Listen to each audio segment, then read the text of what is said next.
Hello everyone, I'm Blue Magma. Today I'm going to show you a tutorial for how to do arbitrary code execution in Pokemon Ruby and Sapphire natively. This means that you do not need to trade with any other games to do this. You can do this all on one cartridge, on one console, without any setup in other games. Until now, the only way to do arbitrary code execution in these games was to trade over from Pokemon Emerald.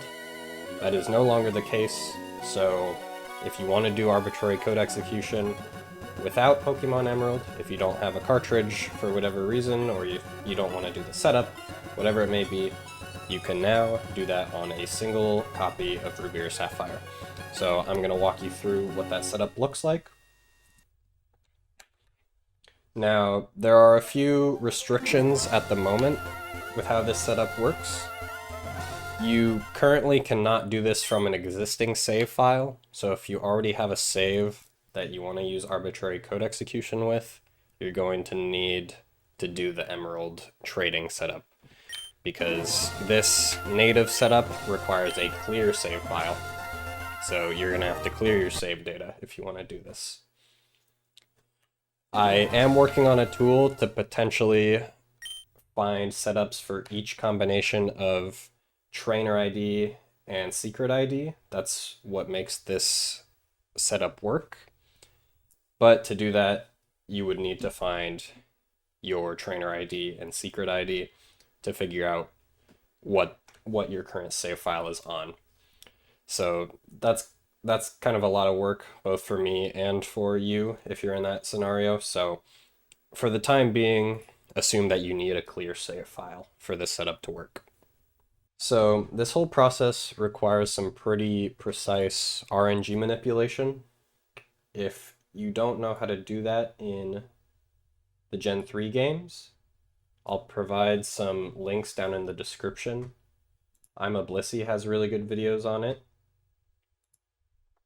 And I'll give you kind of the bare minimum summary in this video, but if you have more questions, you can check out some of those additional resources. So I'll be using something called Flow Timer.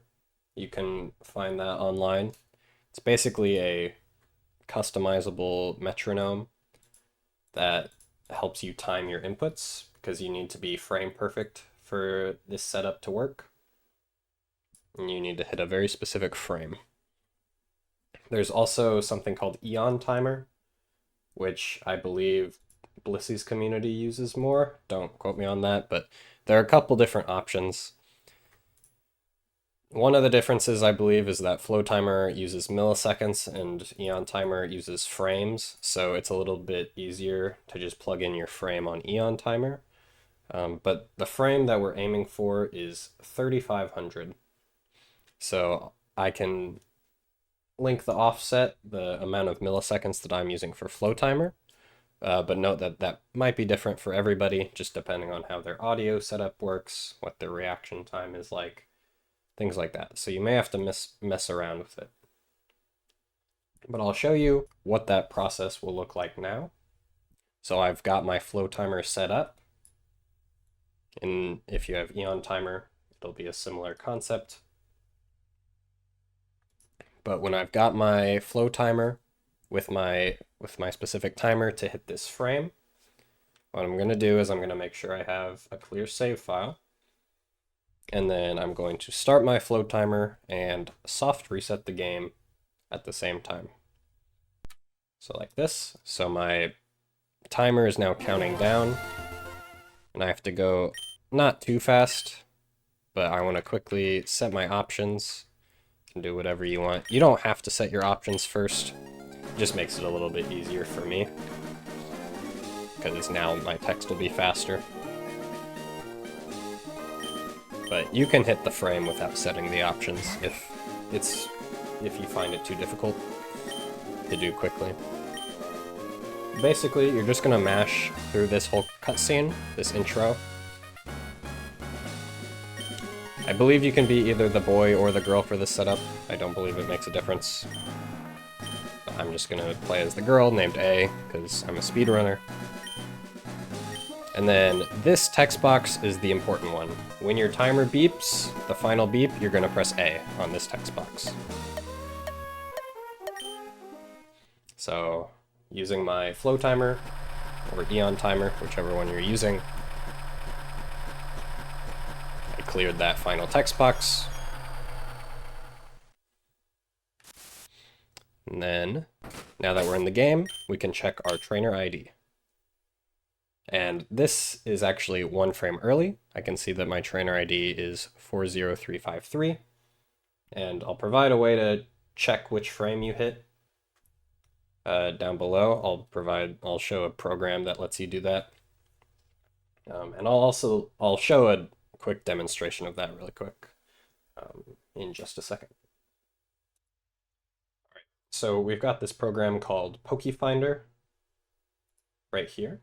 I'll try to provide just a list of these as well, but in case you're really off on what frame you're hitting and you kind of want to check for yourself in case what you're hitting is not on my list, you can use this. One thing I forgot to mention, this does require having a dead or dry internal battery. That's the only real way that you can RNG manipulate in Ruby Sapphire, at least for this case. So you do need to either drain that battery or remove it for this setup to work. If you don't do that, you're pretty much out of luck. So when you're in here in this PokeFinder program, I'm on 4.1.2, but any of the most up-to-date versions should work. You're going to go to, there's an option called IDs, and then that'll bring up this page. You're going to click dead battery.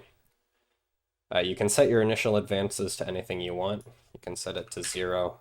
I just set it to 3,500 because we're actually aiming for 3,575. So that means this is our target frame.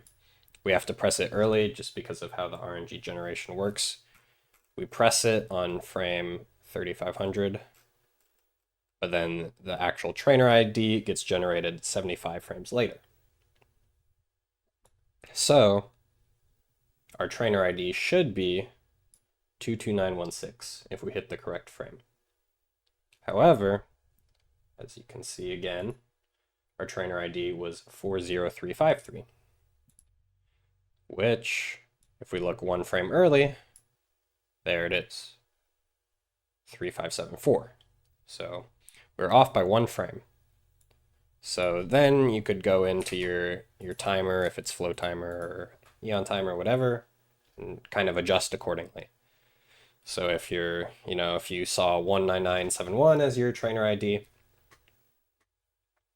you would know that you're 5 frames early.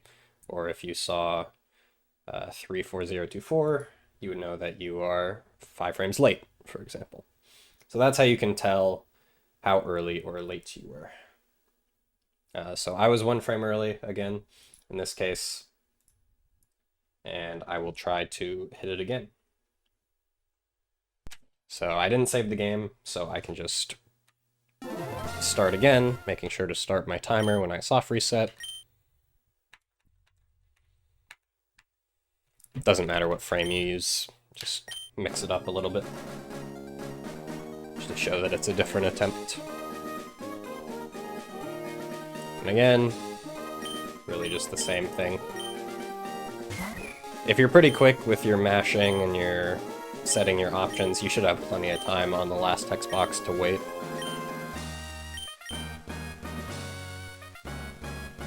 So it's really not too input intensive.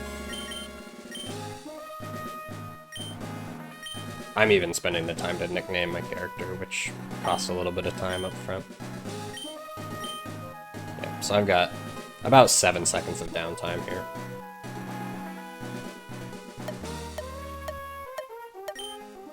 Yep, and those beeps are what are playing through my flow timer, so I'm pressing A on that last beep.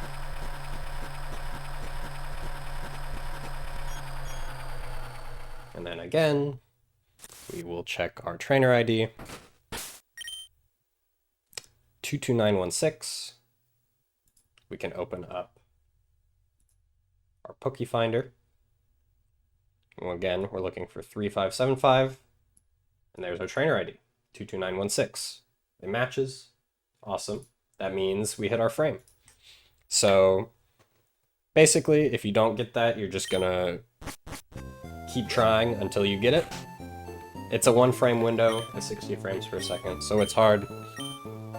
As long as you can see that your trainer ID is in here somewhere, then don't give up. It means you're on the board. It's just a method, or it's just a matter of practicing, getting better, getting more consistent, and kind of adjusting until you hit the frame that you want. But once you've got that done, that's the first part of the trick totally out of the way. From there, play through the game basically however you want. I'll point out a couple requirements. There are a couple key requirements to play through this that you need to actually do. So you just, same old, it wouldn't matter what starter you picked. I'm just kind of doing this out of muscle memory right now. The most important thing for now is that you hit that correct trainer ID.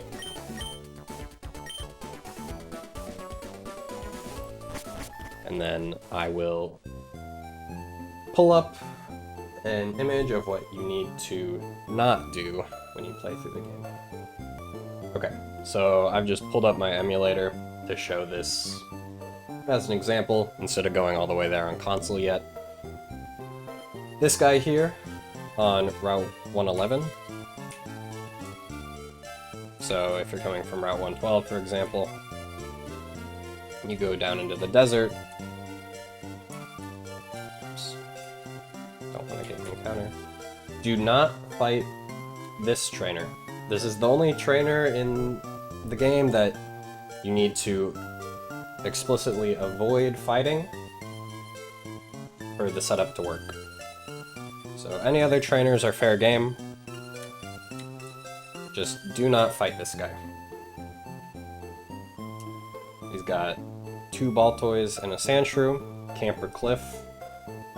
He is a crucial part of the setup later on, so do not fight him yet. Very important. The other thing you need to do, and I'm going to load a save for this.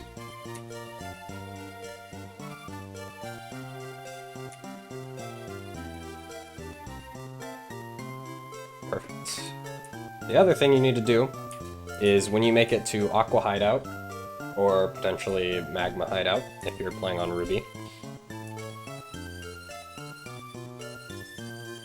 I haven't tested this on Ruby yet, but everything should work the same. Oops. That's the wrong place. But once you make it to the hideout, you need to get the Master Ball. It's very important.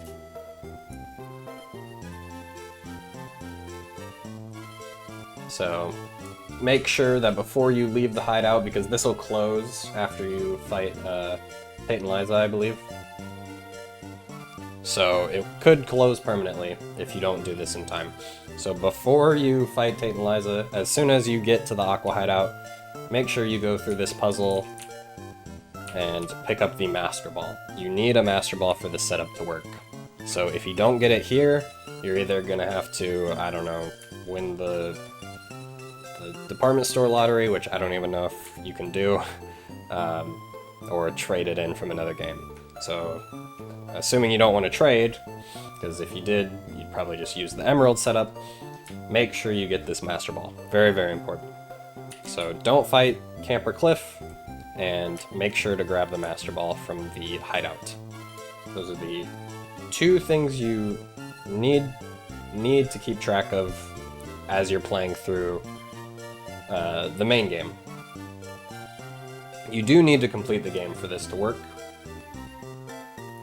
That's the other thing, but as you play through the game, just keep those 2 things in mind. Other than that, play how you want.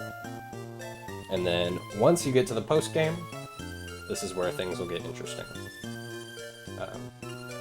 Make sure you keep hold of your Master Ball, so don't use it on something else. And don't fight Camper Cliff. Okay, so let's say you've gone through, you didn't fight Camper Cliff, you got your Master Ball, you beat the game, credits are over, and you're back in your room, you leave your room, Dad will talk to you, blah blah blah, all that good stuff.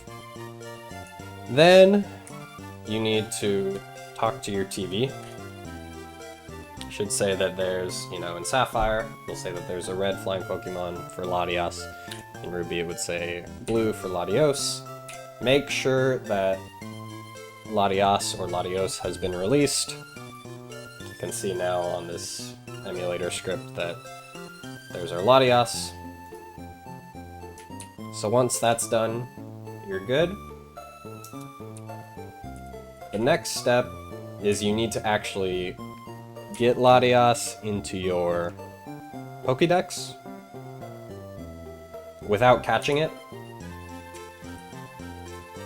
So there's a few ways to do that. The first method is to just run around searching until you find it. There are plenty of guides on kind of how to do that online. It's pretty much just brute force. Your other option is to do an RNG manipulation, which I have created one. I believe it'll work on Ruby. I know it works on Sapphire, but it involves saving right here, and then and then pressing continue on a certain set of frames. So if you want to do this, I'll try to link that down in the description. But you basically want to press continue from frames 454 to 456 if you want to do it this way, if you don't feel like just grinding for it until you get lucky enough to find it. I'll just show a quick example. This is what your movement would look like for that frame. You're always going to follow that path, and if you do it right and your step count isn't too bad, you'll get Latias to show up. If you hit the wrong frame, or you messed up the movement, or you have a bad step count, this won't work. So if your step count is wrong, you can just run around for a little while and resave and try again. But I won't go too much into detail on this. You can check out my Catch 'em All run if you kind of want to see it in action. And if there's enough requests for it, I can make a separate video on how to do that. But basically, you just need to find Latias or Latios in the wild. Once that's done, you run away. And that's the next step done. So now you can see in our Pokédex, we scroll all the way down. We have Latias here. Very important. Because now we can see its area. You can see, okay, now it's down on Route 118.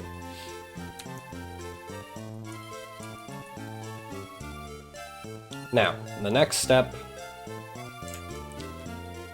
is somewhat up to you. Again, it depends on how RNG heavy you want this to be.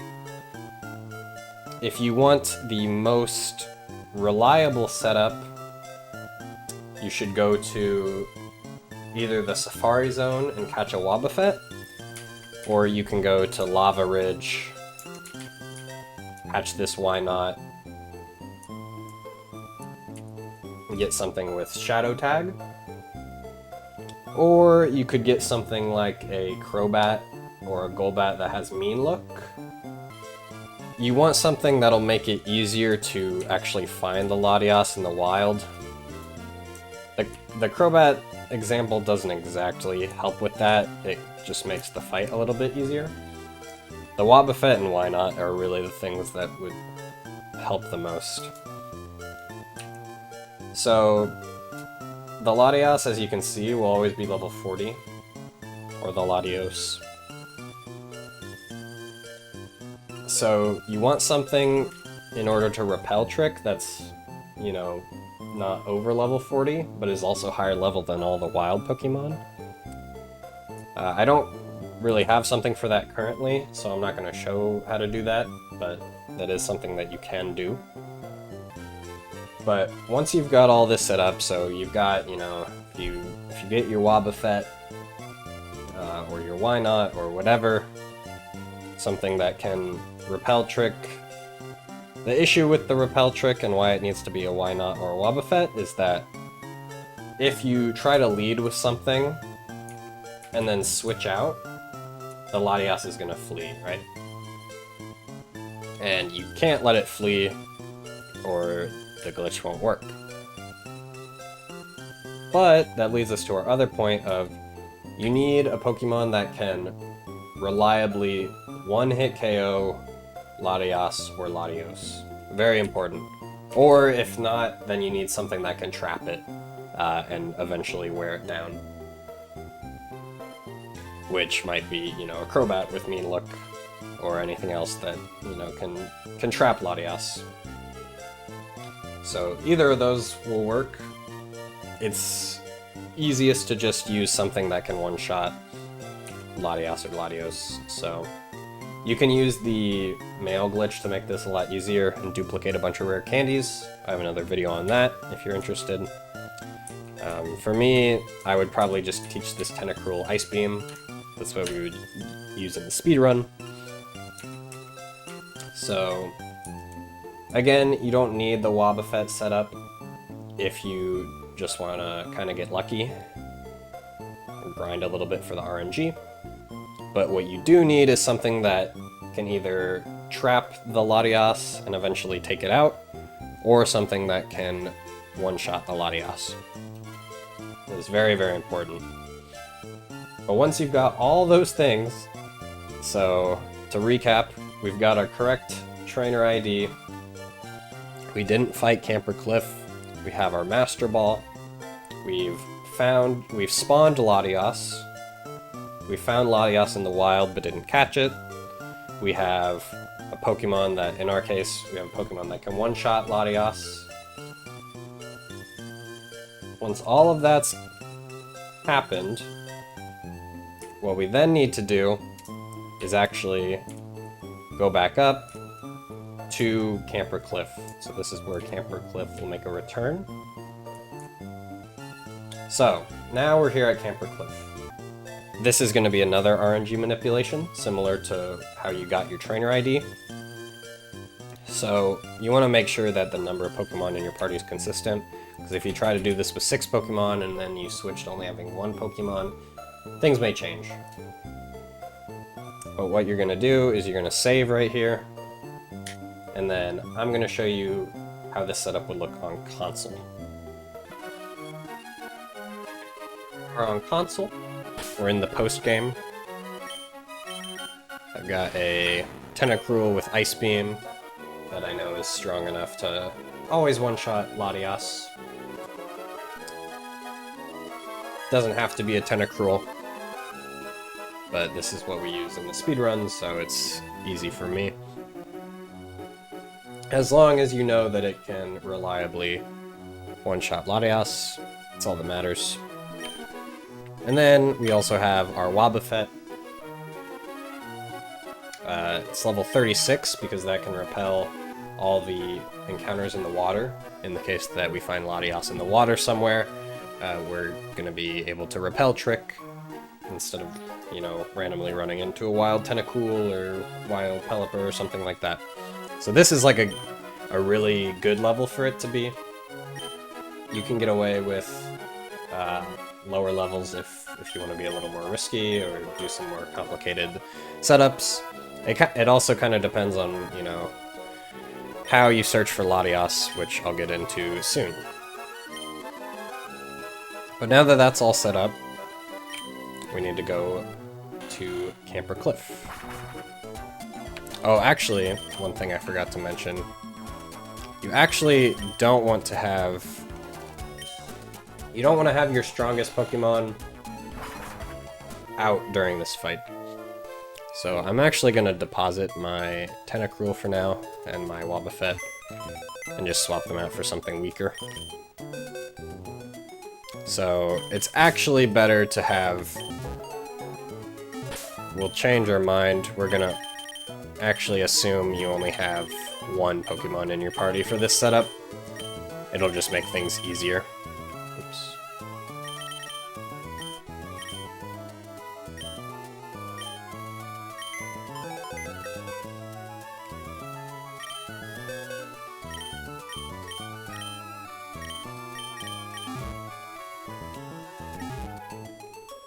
We'll take our Mudkip because it might be high enough level to at least repel some things.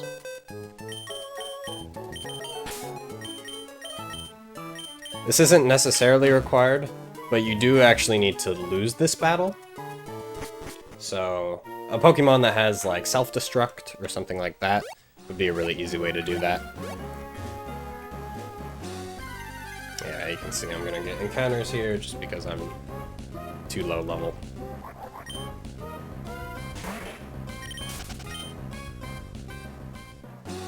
But we'll assume that you only have one Pokemon in your party, so sorry for that slight correction. Yeah, this can be kind of annoying here. So you might have Arena Trap. Don't. But yeah, feel free to, use something higher level that, as long as it, can use like self-destruct or explosion or whatever, anything like that will work. But for the sake of this, we'll assume you only have one Pokemon in your party, something that can lose the battle. So we're gonna save here. Should have saved right above him like this. And then we're gonna do another RNG manipulation similar to our trainer ID. And we need to hit frame, well, we're gonna aim for a specific frame, but it'll end up generating on frame 3661. So I'm gonna find my offset for that, and then I'll come back and show you what that'll look like. Alright, so now I've got my offset. It's 7 frames earlier than the trainer ID offset. So instead of aiming for frame 3500, we're actually aiming for frame 3493. So once I've got that ready, and I've saved, I've got one Pokemon in my party, I'm going to soft reset and start my timer. I'm going to talk to him immediately, and then I'm going to wait on this text box until my timer gets to the end. And when I hear the beeps, I'm going to time my A press. So you have to wait for like 45-50 seconds, something here. Which, in the grand scheme of things, is not that much compared to some of the earlier setups that were found. But this is again a one-frame trick, so it's difficult. Don't get discouraged.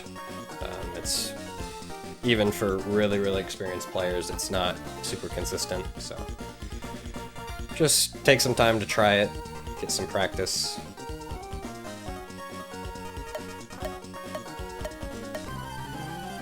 So the battle will start.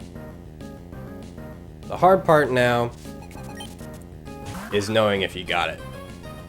This is a tedious process, and there's not a great way yet to determine if you got it.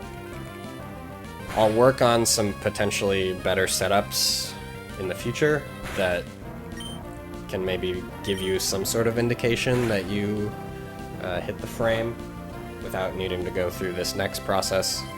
But for now, this is kind of the only way to do it.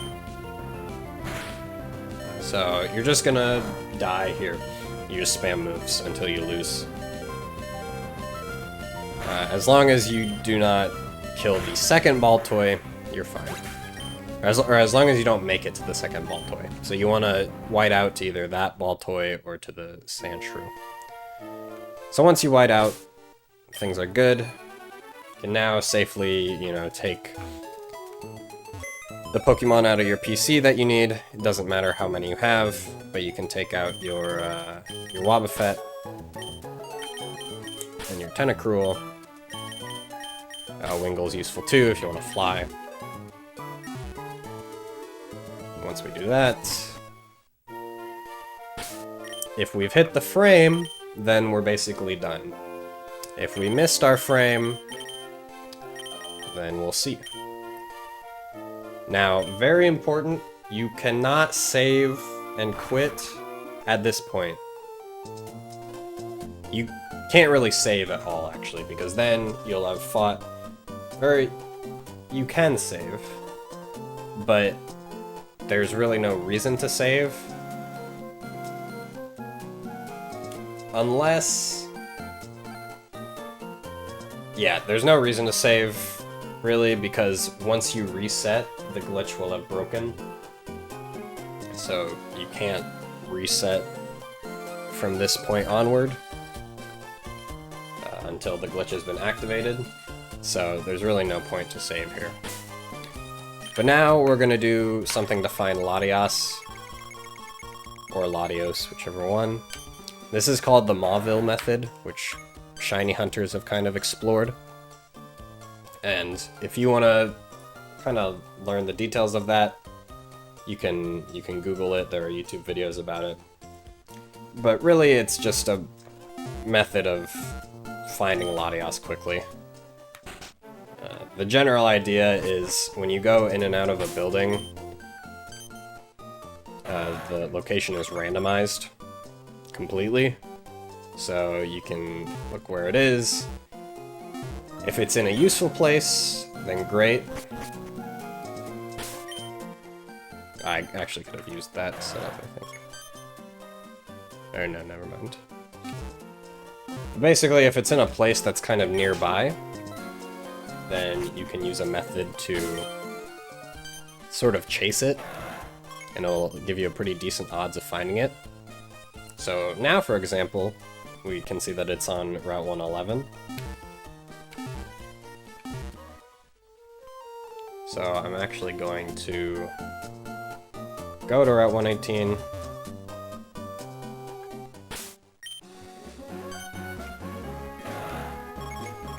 See if it's still here. It is. That's awesome.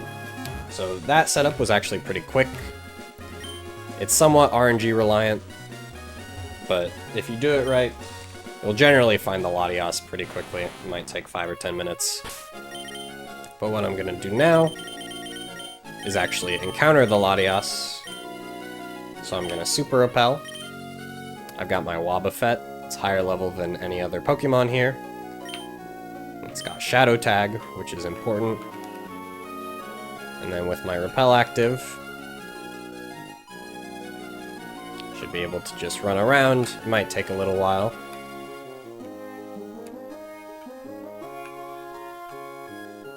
Because we are repelling all the other encounters. We should be able to eventually find the Latias. So this is where having a Wobbuffet is really useful. If you don't do this, anytime you get an encounter where Latias or Latios is, there will be a 1 in 4 chance for Latias to actually show up. So if you don't do this Wobbuffet setup, you're taking a 1 in 4 chance every time to actually find the roamer, which is a pain. But you can do it if you don't feel like getting a Wobbuffet. So now I can safely switch to Tentacruel because Wobbuffet has Shadow Tag, so it cannot flee on that turn. Also keep in mind that Latias can use Luster Purge, I believe. Whatever the signature move is, that can drop your special attack, so keep that in mind for whether or not you can one-shot it. And now I'm just going to use Ice Beam. And this is where the glitch really happens, if you've done it correctly. You see that the battle, quote-unquote, ends, you get experience, and now the game sends out Camper Cliff's Pokemon. Now, you should also be able to one-shot the Sandshrew, but I mean, it's super low level, so that should be no problem.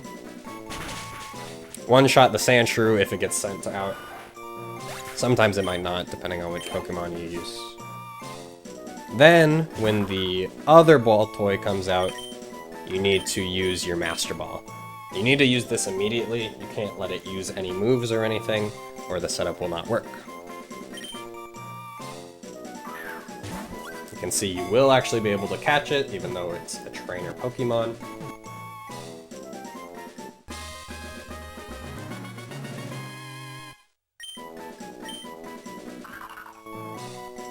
You don't need to nickname it. Now is the point where we're gonna see what frame we hit when we initially did that Camper Cliff setup. If we hit the frame, then we have our arbitrary code execution glitch species. If we didn't hit it correctly, then we have a bad egg, and we'll have to try again. So you can see we have a bad egg. That means that we did not hit the frame that we wanted on Camper Cliff, and we're gonna have to try the setup again. Now, I'm gonna make a list of kind of how these bad eggs work, at least in the surrounding frames, so that you can kind of tell what frame you hit. And so I will let you know. I'll come back with that list. So, based on the list, a Sapphire ball means that I was 5 frames late. So I'm going to adjust my timer and try again. Now, one thing I might have forgotten to mention is that you cannot fight any other trainers or any other Pokemon or anything in between fighting Cliff and finding the Latias or Latios. So it's really important that if you accidentally fight somebody else, or you get a wild encounter that's not a Latias or Latios, that you reset and try again, because it's not going to work. So I adjusted my offset. We'll try again here. This will kind of demonstrate the process of finding Latias again, and then we'll see what happens.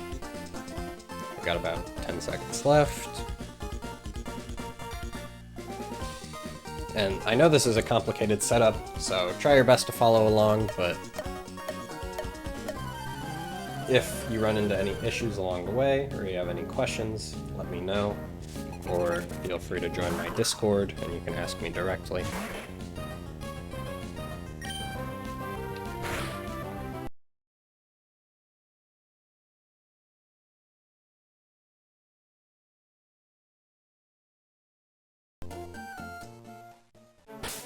Now that we've got everything we need, we're gonna search for Latias again. So after you enter and exit the house, this method, and this is just a faster way to find Latias. You can do it however you want.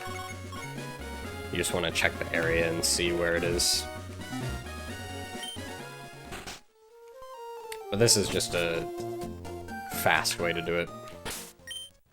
So anytime it's not really in a useful area, I'm just gonna refresh it by going in and out of that house, going to Route 118 like this. And then now, based on the route that it's on, I'm going to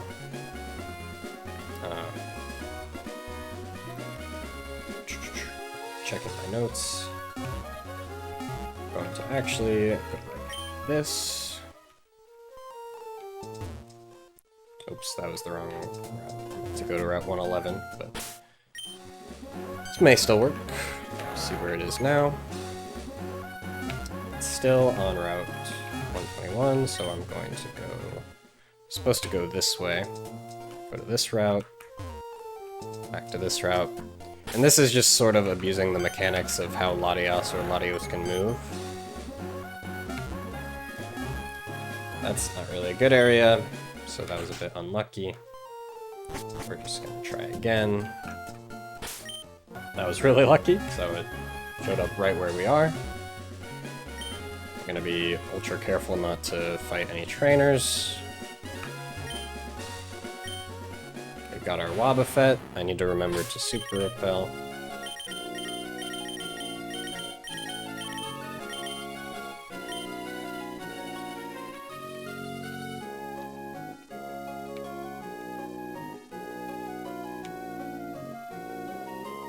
eventually, Latias will appear.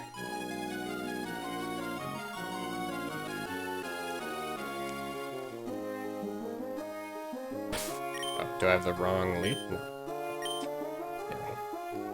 Being the fact that it's only Latias that can show up, it's a little unlikely, but we got it. Just takes patience.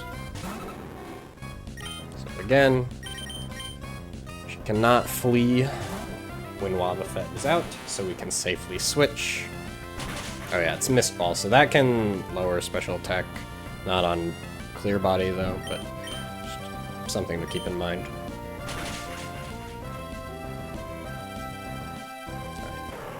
So again, if we hit the one frame that we're looking for, then we've successfully done it. If not, we repeat this process until we do.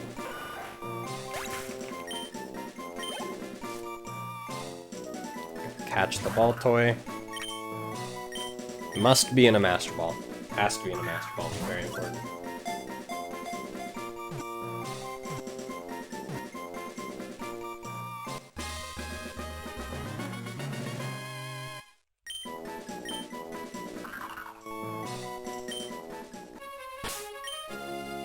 And we still got a bad egg. This time it's a Pokeball, which, based on my list, means that we were one frame late. Not bad. So I'm gonna adjust my offset by a frame. We're gonna try one more time, and I will be back once we get it. Alright, yet another attempt. Let this be an indication that the setup is very difficult. You know, you got a frame perfect setup at the start, which, you know, not too bad. But then you got a frame perfect setup at the end. And unlike the first one, where if you miss it, it's pretty quick to reset, this one you gotta go through the whole process of finding the Latios or Latias, encountering it, catching the ball toy. If you don't get it, you gotta do all of that again. So this is definitely the most annoying part of the setup.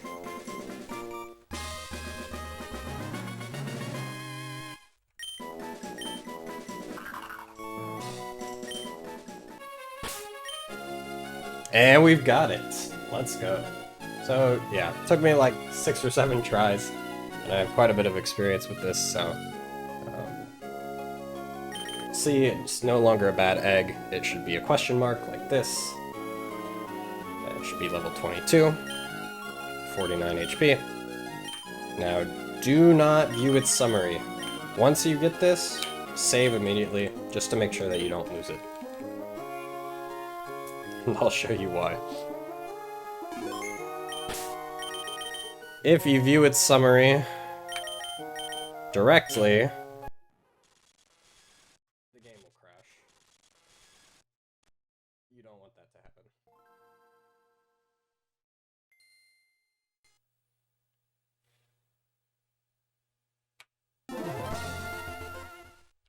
So don't do that, or else you'll lose it. Luckily we saved. Its item, it shouldn't really matter. Take it on or off.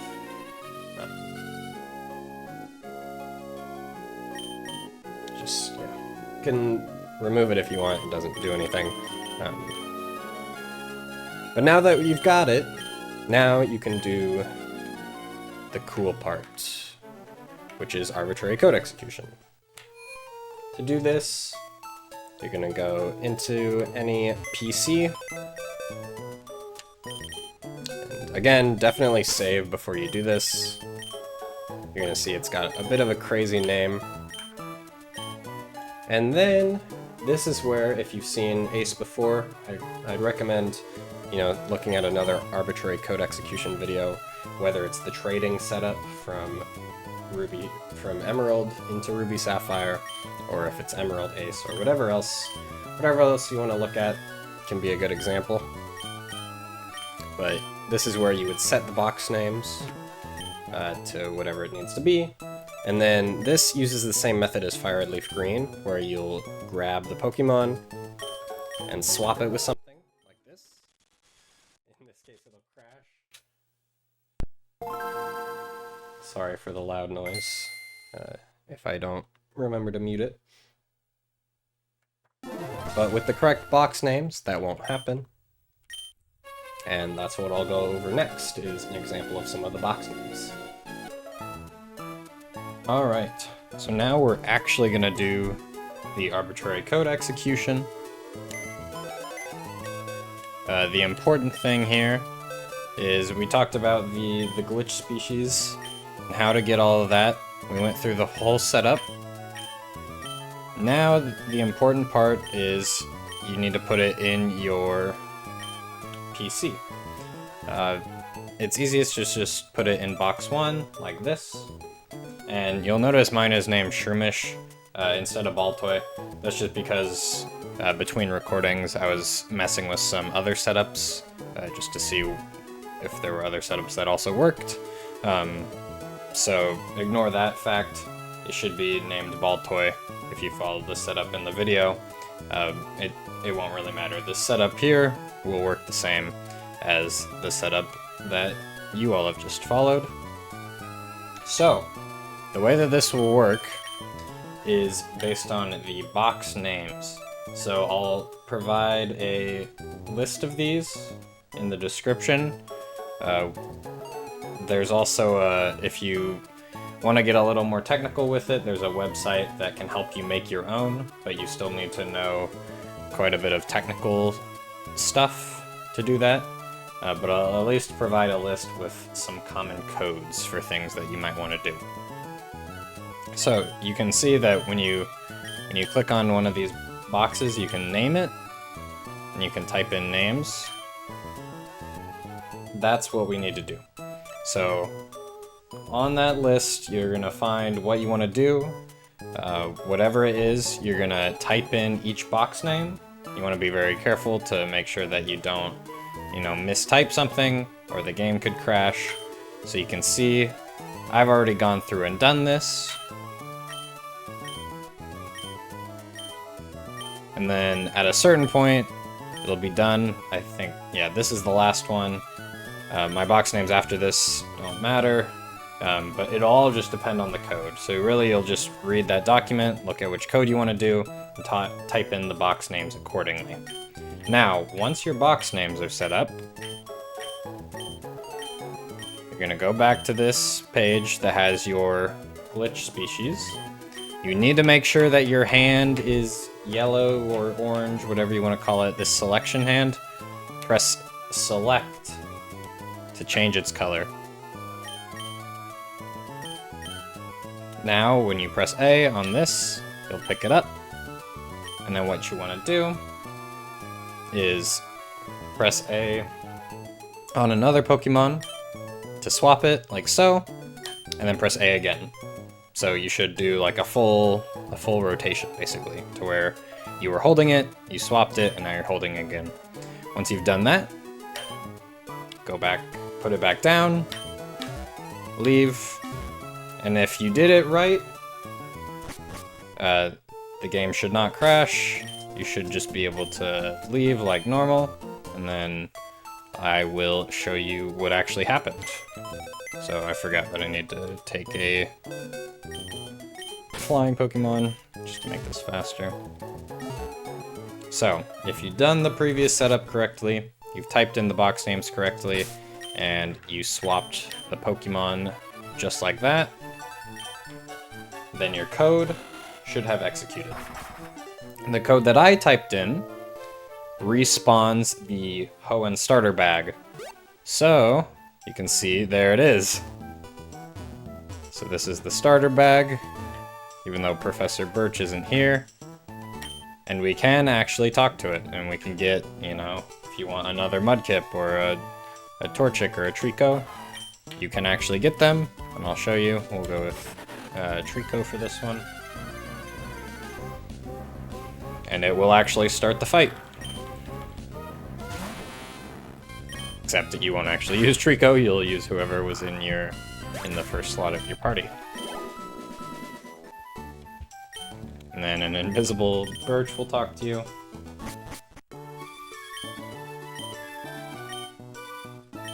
And interestingly, this process it'll say that it's giving you the Tentacruel. And so you could actually re-nickname your Tentacruel if you want to. Which is kind of funny. But it'll just go through all this. This won't actually respawn Rival 1. But you will have the Trico. Here it is. We got a modest Trico.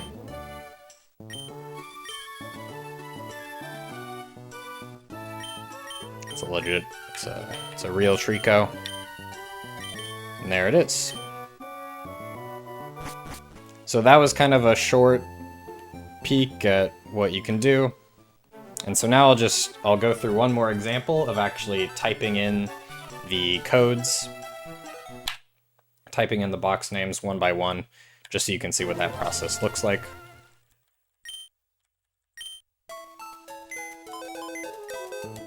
And there are codes for Ruby and Sapphire that exist online already. However, they're built for the trading version of Ace. If you use those codes, they will work, but they will delete your glitchmon. So you would only be able to do one code. Which is why we have to change the code slightly to work with this, and so I'll try to convert all the codes that are already available into codes that work for this setup. But if it takes me a little bit of time, I hope you understand. Because it's a little bit of a process. But so this time, we're gonna execute a code that unlocks Southern Island, which, for those that don't know, was an event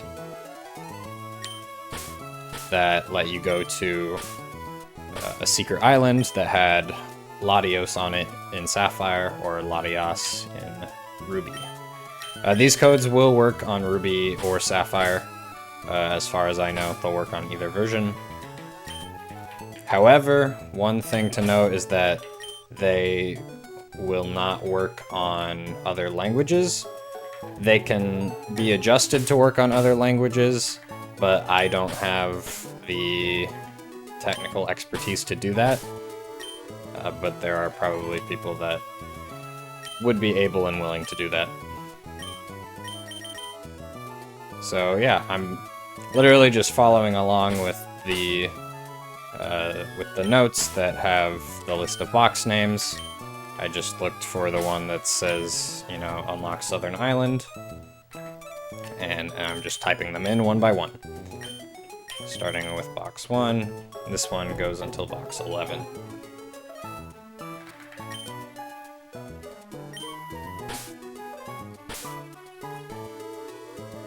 Two of these. No.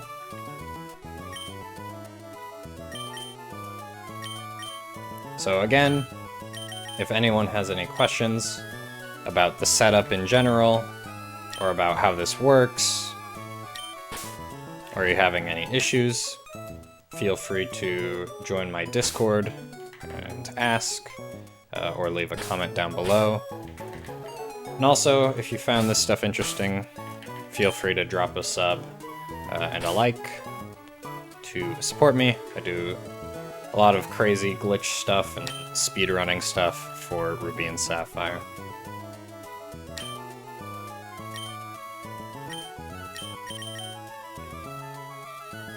So, I'll kind of just speed this up now as I type in these boxes, and then I will be back once the box names are done.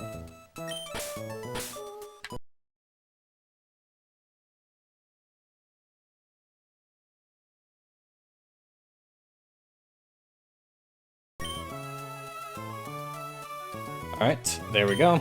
That was our last box name for this code. I'm gonna go out and save. This is generally a good idea, just in case you messed up a character somewhere. If you did, there's a good chance the game will crash, so it's good to save, that way you don't lose all your progress of typing in all those letters and symbols and whatnot.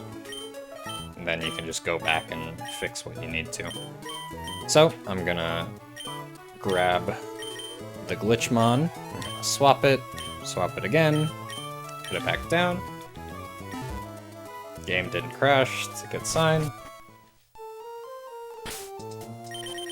I keep forgetting to take my Wingull.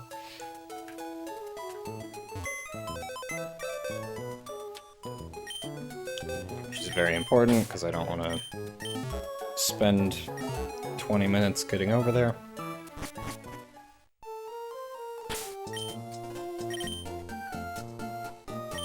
So, if the code activated correctly,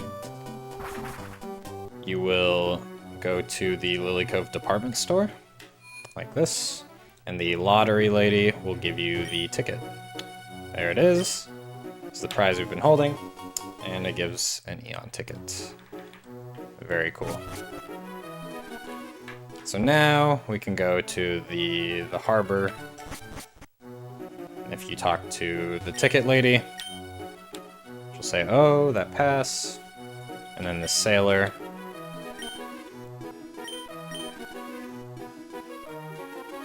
will bring you there. So yeah, this was like a limited time event, I believe.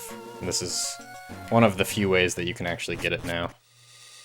And here we are, Southern Island. So yeah, not many people, you know, can go here on actual hardware. Until now.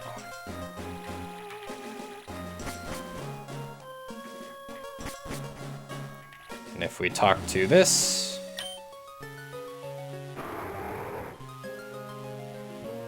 there's our Latios.